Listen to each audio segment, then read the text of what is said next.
wanna see your face in every place you go. I love your spirit.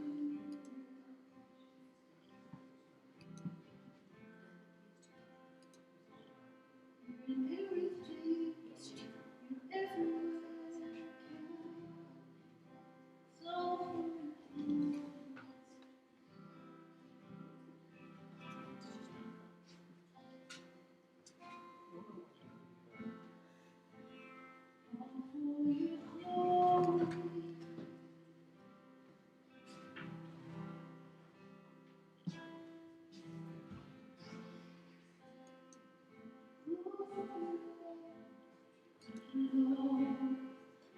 it's risen on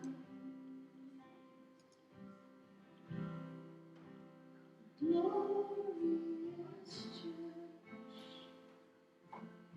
that's smiling.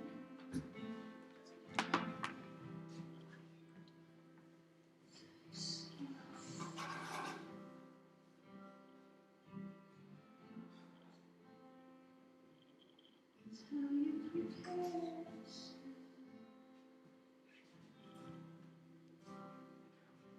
Let's become more aware of who we are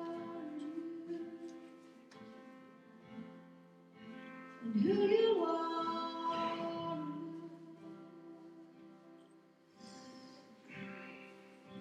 It's not by might nor by power,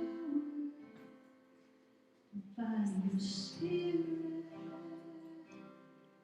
It's your spirit at work within us to lead us, guide us, carry us through.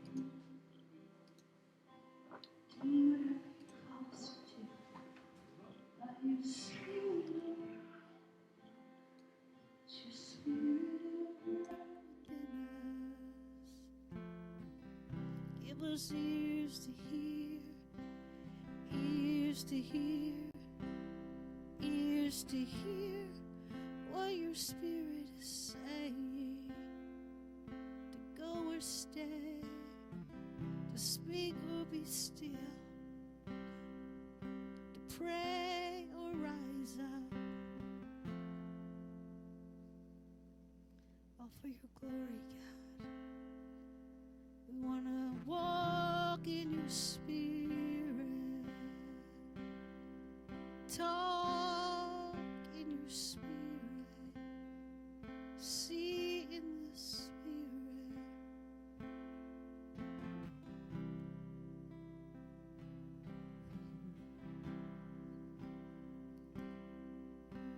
Open our eyes, just open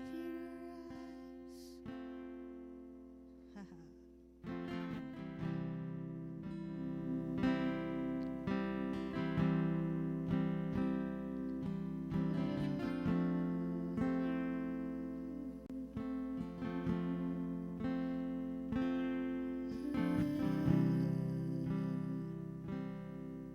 Ears to hear, God.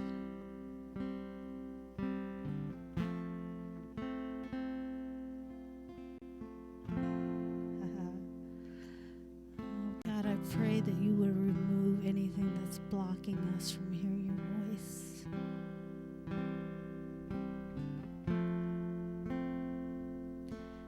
We are your sheep and we know your voice. We recognize your voice.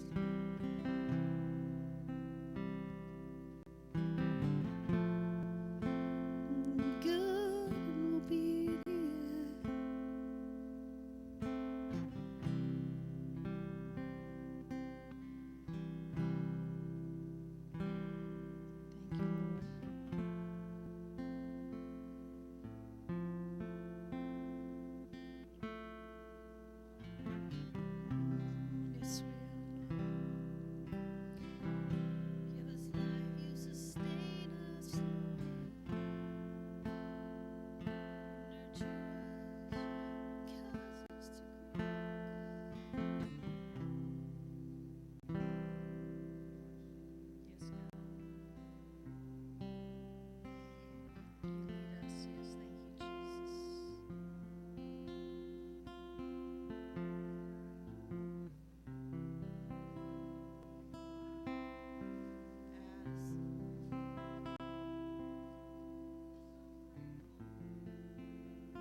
acknowledge you tonight. We just hand over our hearts to you, God, and we just thank you that you are the great I am. Everything that we have need of, everything that we need in this life, you have already provided through Jesus. He gave the sacrifice of his life so that we could have life and life more abundantly. And we just look to you for that life. We're just people trying to get to heaven, God. We just want you. We want more of you. We want more of your presence. We want more of your life. We want more of your word. We want more of who you are. We want to be more like you. We want to reflect your glory. We want to reflect you, God. Just download into us, God. Download who you are. Download your person into us through the Holy Spirit. We ask this in Jesus' mighty name. Amen. You are amazing. I need a holy Bible. Nigel. I need a holy Bible. I think that's what Wallace would call it. Holy Bible.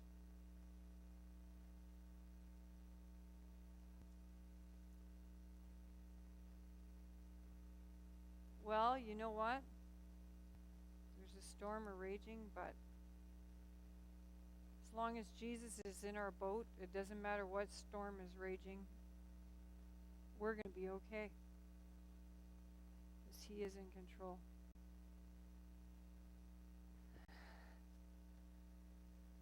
I just love the Bible. Reading was not my favorite thing, and I know it wasn't Pastor Bob's growing up either. If you asked me to read a book, I would just be like, oh no. Can we do something else other than read a book? But there's something about his words that you just, because it's him, you just want more of it. Even though you don't even like reading, you're just like, I get to know more about God. And don't get me wrong, I don't read this thing all day long. But when I have a minute, I sit down and I just open it up. And there's always something amazing that comes off the page. He never ceases to amaze me. I don't know how I'm going to tie all this together, but we're going to talk about being at peace with all people. And somehow I'm going to tie marriage into it. I know there's not a lot of married folks here, but there's a few of us. And just about life and about not trying to change people. Just let people be on their own journey and just be at peace with them. And I think the more that we learn that, the better off we'll be. I'm reading a book right now called Delivered from Evil, Preparing for the Age to Come by Rick Joyner. And I was reading in here about idealism that destroys, and he goes on to name a bunch of things. But one of the things in here was a thing about marriage. And how many of you have heard of Promise Keepers? Okay, so the founder of that, Bill McCartney, his wife wrote a little excerpt in here, and it says, Coach Bill McCartney, founder of Promise Keepers, shared at one of his recent conferences that his wife just told him that he had finally become the husband that she had dreamed of having. The important revelation here is that the coach is in his 60s.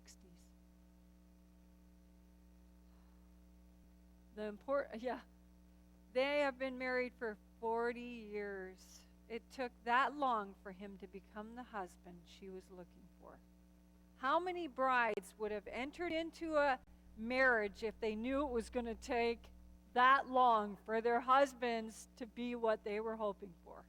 How many husbands would get married if they knew it would take that long for their wives to become what they were called to be?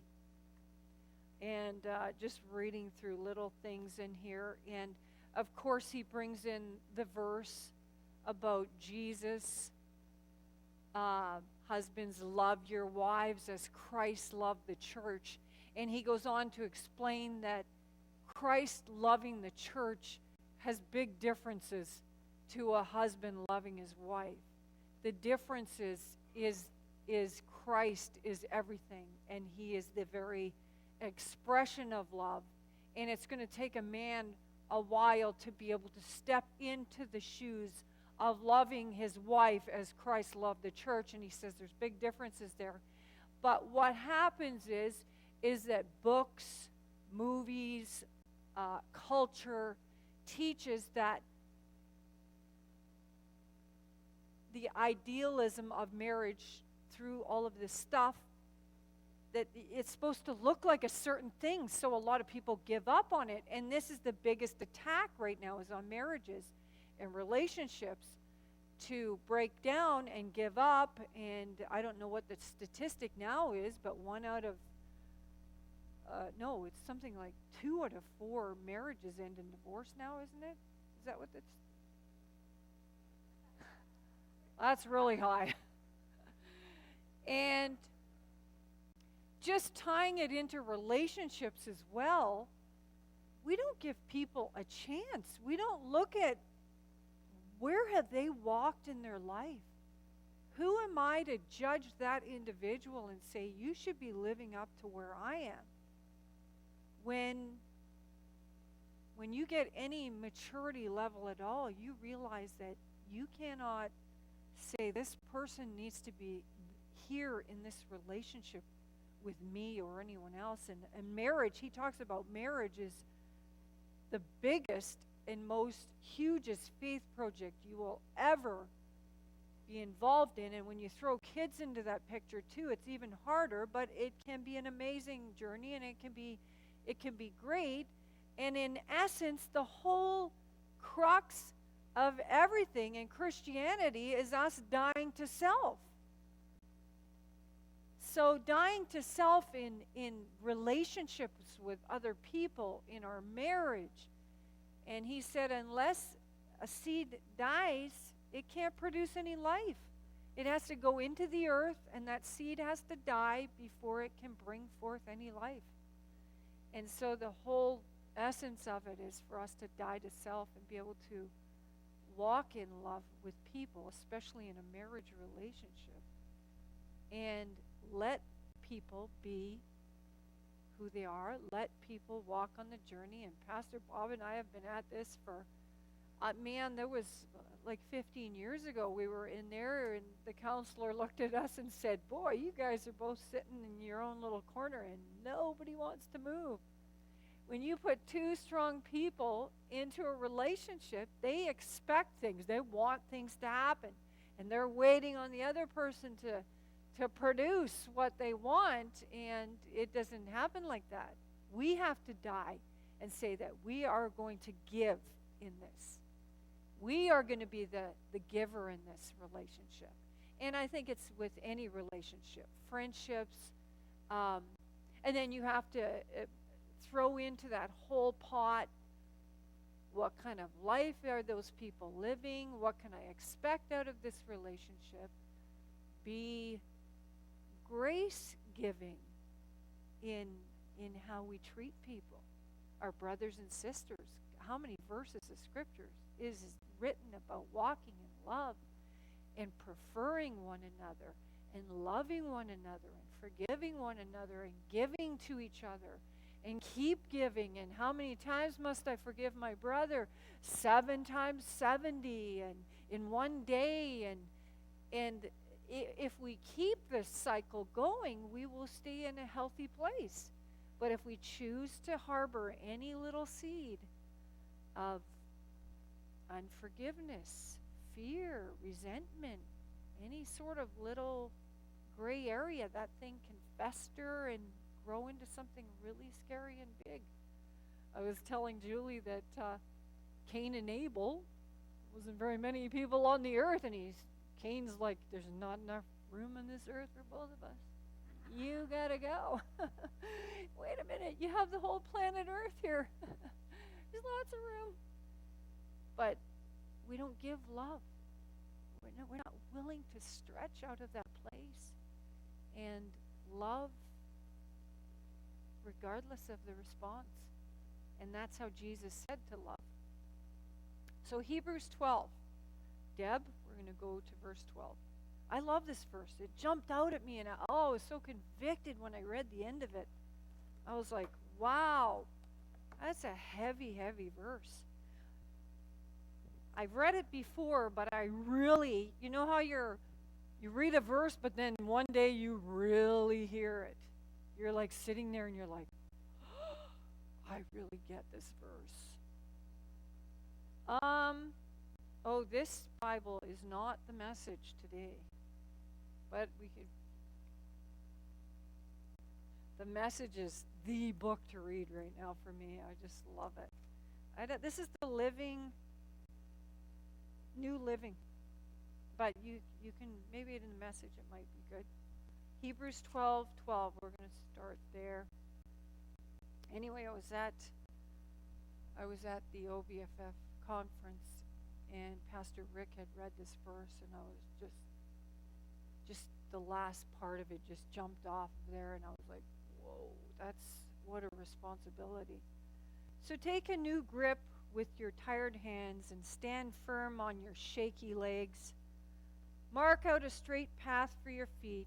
Then those who follow you, though they are weak and lame, will not stumble and fall, but will become strong. Here's the verse that got me at the end. Try to live in peace with everyone.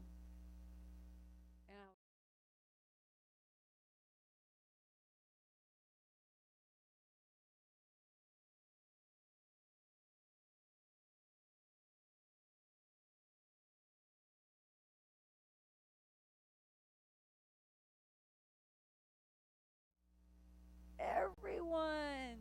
That includes everyone that you come in contact. Live in peace with them. And I think you know why that John the disciple, they couldn't kill him? Because he loved everyone. He walked in love with everyone. He was at peace with everyone. He didn't care what they did. He didn't care, what kind of circumstances were around. He just kind of went with the flow and walked in love. Feel free to come up and share any thoughts you're having there, Pastor Bob. He said he was going to jump in and seek to live a clean and holy life. For those who are not holy will not see the Lord. Scary. Because it does say in the Beatitudes, blessed are the pure in heart, for they shall see God. And right here it's saying, those who are not holy will not see the Lord. There's something about seeing. And when you walk in love, how you can see more clearly. Thinking about John, the disciple of love. They couldn't kill him. They tried to boil him in oil. They tried to do everything to him. They couldn't kill him. That's a testimony of power that is emanating from that individual. They tried to kill Jesus. They couldn't kill him. They tried to push him off a cliff, and apparently, according to Jewish people, he floated down off the mountain and landed on the ground. That was their years and years of Jewish people talking about it. We don't know if that's true, but he did walk on the water, so I'm sure he could float down off a mountain, no problem. Oh, there you go.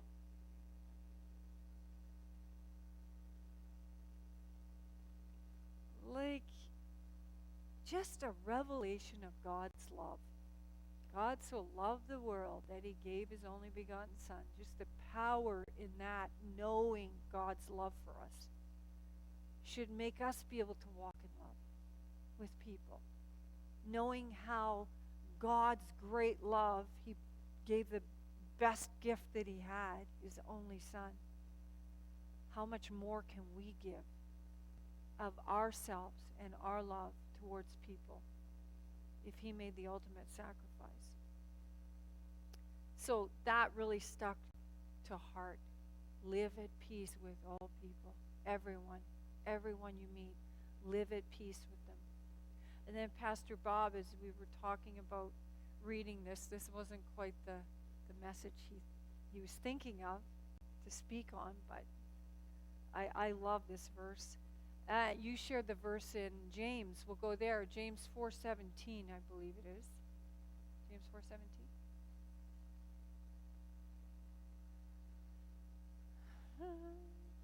And that talks about peace too. I love the word peace. How many of you like that word? Peace. I love peace. When you're 20, you don't care about peace, but when you're our age, you're like, peace.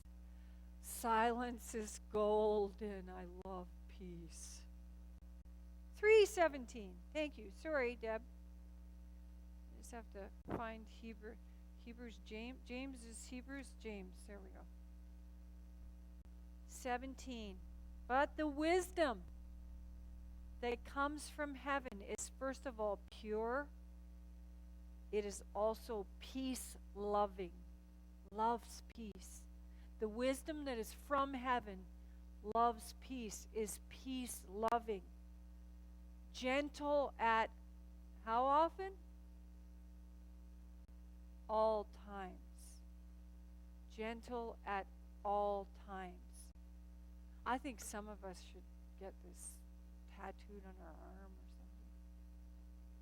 I don't know about you, but I struggled being gentle. Growing up with 4 brothers and just surrounded by males all the time, and the whole Tim Allen, get a bigger hammer. So I grew up kind of and so we had to learn to adapt to each other, eh? Pastor Bob brought a gentleness to me. I wasn't always trying to hammer everything and make it work better, and he would come in with his gentle side because he grew up in chaotic, loud, aggressive kind of atmosphere. So he loved peace and quiet. And so we've learned to flow together and bring a balance to each other and learn to be peaceful, and we don't need a bigger hammer to fix it. That was my motto. Yeah. Sorry, where are we? Yes. Oh, I love that too. Yes, in marriage. It is also peace-loving, gentle at all times, willing to yield to others. Others. It is full of mercy and good deeds. How many of us want to give out good deeds? When you're not feeling like doing anything, you don't want to give out a good deed. It's like, leave me alone when you're going through tiring times. And I think the world is really struggling to rise to the occasion and not be exhausted by the stressfulness of the times that we're living in, and to come forward and give love when it's needed. It's okay. It shows no partiality and is always sincere. And what would be a good description of sincere? Sorry? Without hypocrisy. Love it. What did you say, Nada? What? Yeah, sincere, being honest, yeah. And those who are peacemakers will plant seeds of peace and reap a harvest of goodness. I want to reap a harvest of goodness. Peacemakers will plant seeds of peace and reap a harvest of goodness. Love it. I was thinking about, as I was reading this about marriage, and I think that's one of the biggest tests of your life is to endure being with people close up. Thank you. And I was thinking of the verse, 1 Corinthians, I believe it is 13, where it talks about seeing through a glass darkly. We see in part, we prophesy in part, we see things through a glass darkly. we don't have a total handle on husbands loving their wives as Christ loves the church. That's a clear vision. And that's what we're aiming for, but it's certainly nothing that we have totally arrived at. It's like you said in the book, it was just such a brilliant reduction, and I wish you could read it because it's really worded very well. But it just talks about idealism. We can take principles of the Word of God and preach very idealistic messages. Am I coming through? Hello? Hello? Is that the one that just got dropped?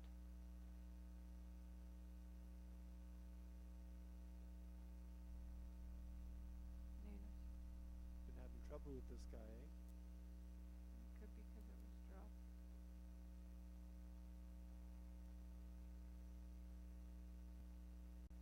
Not working? Sorry?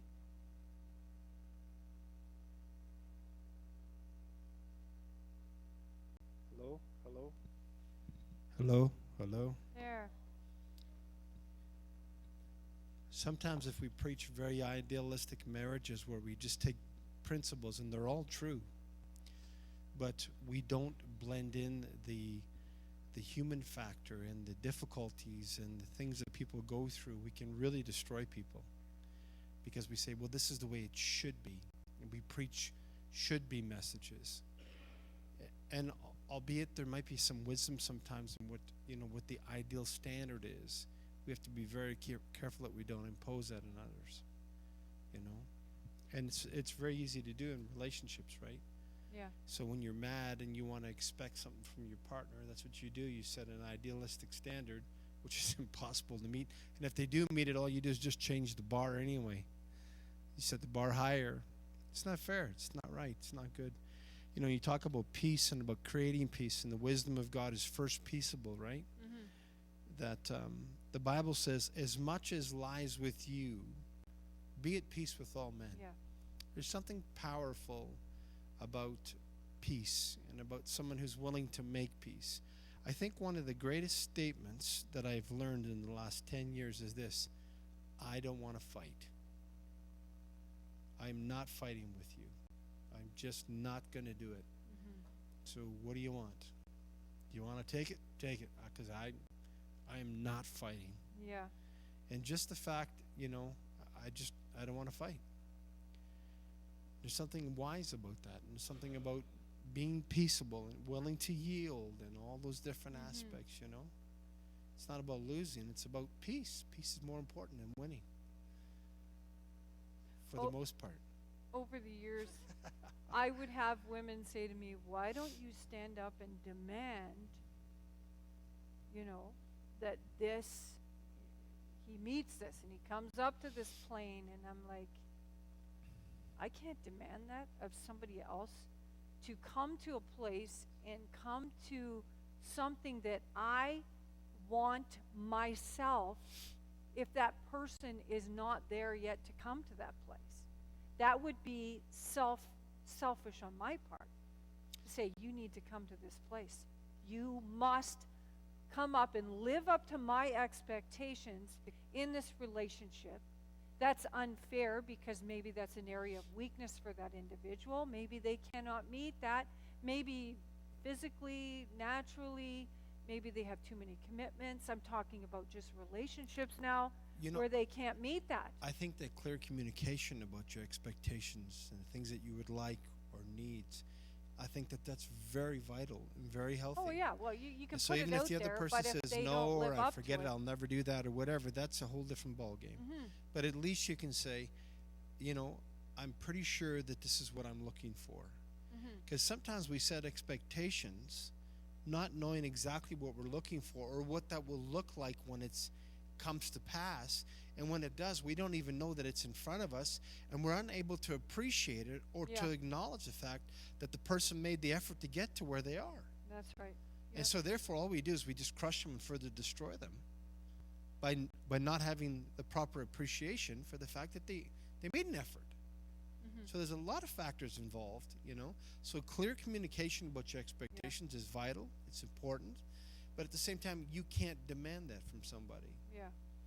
It's a growth process, right? So you learn to honor and to respect and to and in all of our relationships. As much as lies with you, be at peace with all men. Now, some people you can't get along with. I'm telling you right now. Yeah. Some people, Yep. because as soon as you compromise 1 inch, they're going to want 3 feet. It doesn't matter. Those kind of people are very difficult to make relationships with. They're very difficult to sustain a relationship with. They're difficult to work with. They're difficult to be married to, et cetera, et cetera, et cetera. Because as much as lies with you, at the end of the day, you got to be able to look and to say, was I kind? Was I gracious? Was I respectful? Because I want to be the best me, the best Christian me that I can be, is what I want to be. And even I have expectations sometimes of myself that are unrealistic. And so sometimes my biggest enemy is my own expectations. So I have to be really careful about that. Thinking about the marriage, just men and women in general were created with such basic differences to begin with. It can be the most difficult relationship to build, but the most fulfilling if we continue on. And I was just thinking of what Mark Unger said. oh, He's been married, 37 years? He said, being married, he said, it's like holding my breath for 10 minutes underwater.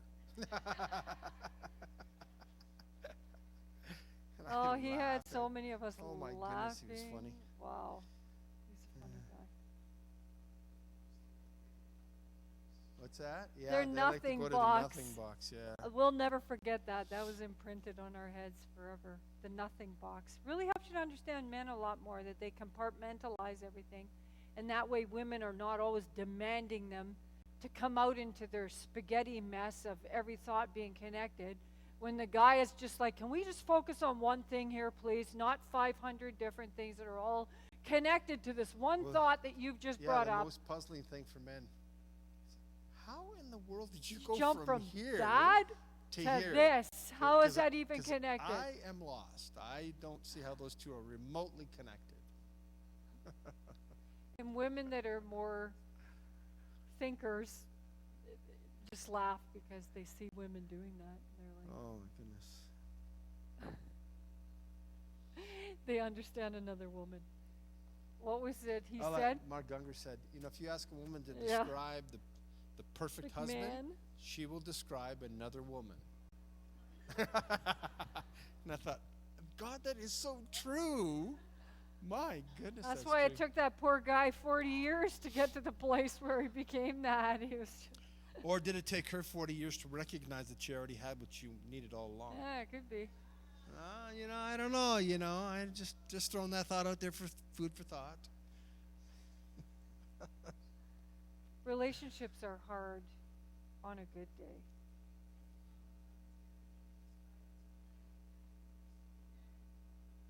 Yeah, Yeah. it's true, because one of the primary relationships of our life is our relationship with God. That's right, because then that affects every other relationship of our life.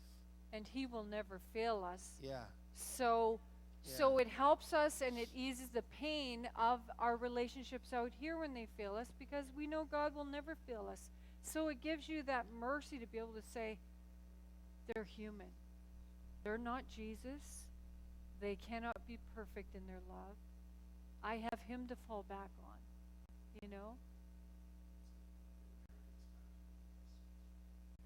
some people Oh, do, yeah? yes. Everything's, and they're talking about a 5-year marriage contract. It was suggested at the UN.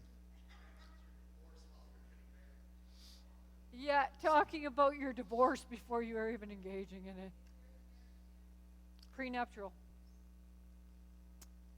God have mercy and just help us to love each other and walk in peace and be at peace. Mm-hmm. Father, we thank you for wisdom, the wisdom that does come from you. You said, 1 Corinthians 1:30, that you were made unto us wisdom. Yes. because we have that wisdom, it gives us the ability to walk at peace with all men, it says. Yeah. So, Father, thank you for the wisdom that brings about peace. And for that kind of peace, you said, that will allow us to see God, because it talks about creating peace, and then it talks about walking a holy life. I wonder, matter of fact, I'm pretty sure that walking in peace is a reflection of a holy life. We give you thanks and praise that you're bringing us to a new standard of holiness. Bring your word In Jesus' to our mighty name. remembrance. Amen. Amen. Give somebody a hug.